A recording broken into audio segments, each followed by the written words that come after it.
کیا اسلام جو انسان کی جان ہے اس کی پروٹیکشن کرتا ہے کہ نہیں؟ ہمارے ہاں حفاظت جان سے مقدم بھی ایک مسئلہ ہے، وہ ہے حفاظت دین اور ایمان۔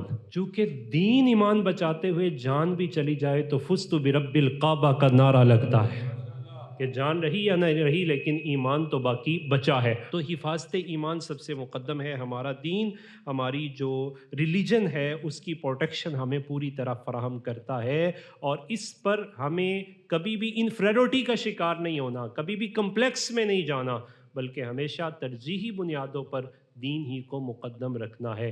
آج اس کے اثرات موجود ہیں کہ ہم اپنی روٹین لائف کے اندر جو ہمارے ریچولز ہیں، ہم اسپیشلی ان میں چلے جائیں تو ہم کہتے ہیں دین پر عمل کرنا بہت مشکل ہو گیا ہے۔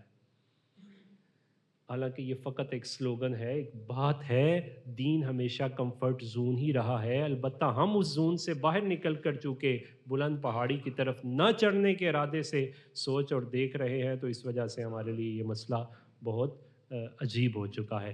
تو سب سے پہلے جو دین ہماری بات کرتا ہے کہ وہ پروٹیکشن آف یور ریلیجن، کہ آپ کے لیے ضروری یہ ہے کہ اپنے دین کی حفاظت کریں، اور اس حفاظت دین میں صرف آپ کی ذات نہیں ہے، بلکہ یہ جو دین ہے یہ امانت ہے، یہ نور امانت ہے۔ میرے اور آپ کے سینے میں آیا تو ہمارے ماں باپ نے پوری ایمانداری کے ساتھ اور امانت کے ساتھ پہنچایا۔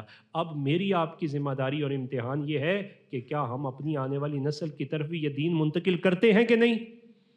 اگر میرا اور آپ کا دین ہی کچا ہو گیا تو جو 30 کے بعد آنے والی ہے اس کا کتنا کچا ہوگا؟ دوسرا کہ ہمارا دین ہماری جان کی حفاظت کرتا ہے، اور پوری طرح اس حفاظت کے لیے ہمیں ہر قسم کی جو معلومات ہیں، رہنمائیاں ہیں، وہ فراہم کرتا ہے۔ دیکھیے، جب جان کی حفاظت کی بات آتی ہے تو کسی کا ذہن شاید اسپرچولی جاتا ہے کہ شاید روحانی طور پہ کسی جان کی بات ہو رہی ہے۔ دین اسلام نے فزیکلی وہ جو ڈیزیزز پہنچانے والی چیزیں ہیں، جو بندے کو فزیکلی انفٹ کر دیتی ہیں، اسلام تو انہیں بھی اختیار کرنے کا حکم نہیں دیتا۔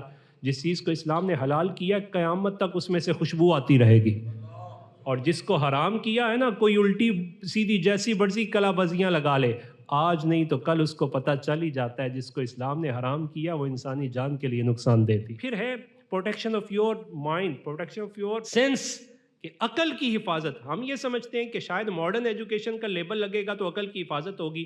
اسلام جتنی عقل کی حفاظت کرتا ہے کوئی دوسرا کرتا نہیں۔ اسلام فزیکلی بھی کرتا ہے، اور اسلام مینٹلی بھی کرتا ہے، اسپرچولی بھی کرتا ہے، اور ہر اعتبار سے ہمیں رہنمائی مہیا کرتا ہے کہ عقل کو کس طرح محفوظ کرنا ہے۔ یہی وجہ ہے کہ اسلام نے جو سادہ سا اصول دیا نا، کل مسکر حرام، ہر وہ چیز جو تمہیں سینس لیس کر دے اس کے قریب بھی نہیں جانا۔ اور دیکھیں یہ سگریٹ ہے، قرآن پاک میں کتنا خوبصورت اس کے بارے میں جملہ، ہر اس پہلو کی طرف جو نشہ آور ہے، کسی بھی اعتبار سے نقصان دینے والی چیز ہے۔